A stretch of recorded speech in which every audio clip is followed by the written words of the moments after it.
បេះដូងដ៏ស្អាតស្អំមិនធ្លាប់មានស្នេហាមិនធ្លាប់ជួបការឈឺចាប់តែនៅពេលនេះឈឺស្ទើរស្លាប់បាំងតែមនុស្សបោកចិត្តខ្លាចហើយស្នេហារៀងនឹងការឈឺចាំឈឺស្ទើរស្លាប់ពីបាទ្រាំបេះដូងកំសត់អើយ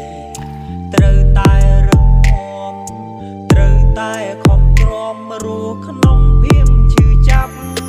ធ្វើជាមនុស្សស្មោះត្រូវគេក្បត់រួមនៅជាផ្សារហេតុអ្វីព្រំលីខិតមិនមេត្តារឿងមួយមនុស្សស្មោះមានកម្មពីសាងពីជាតិណាជាតិមុនតើខ្ញុំធ្វើបាបអ្នកណាបើធ្វើមនុស្សក្បត់ខ្លាចគេឈឺខ្លាចមានទោសា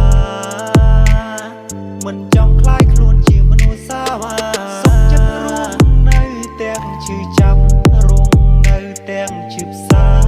ក៏មិនចង់ឲ្យអ្នកណាមកឈឺចាប់ដោយសារខ្ញុំ Welcome to Mr. Aaron on the mix.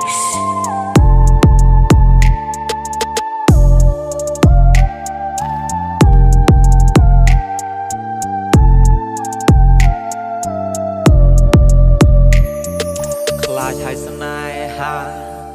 រៀងនឹងការឈឺចាំឈឺស្ទើរស្លាប់ពីបាទ្រាំបេះដូងកំសត់អើយត្រូវតែរឹងមាំត្រូវតែខំទ្រាំរស់ក្នុងភៀមឈឺចាប់ធ្វើជាមនុស្សស្មោះត្រូវគេក្បត់រួមនៅជាផ្សារហេតុអ្វីព្រំលីខិតមិនមេត្តារឿងមួយមនុស្សស្មោះមានកម្ម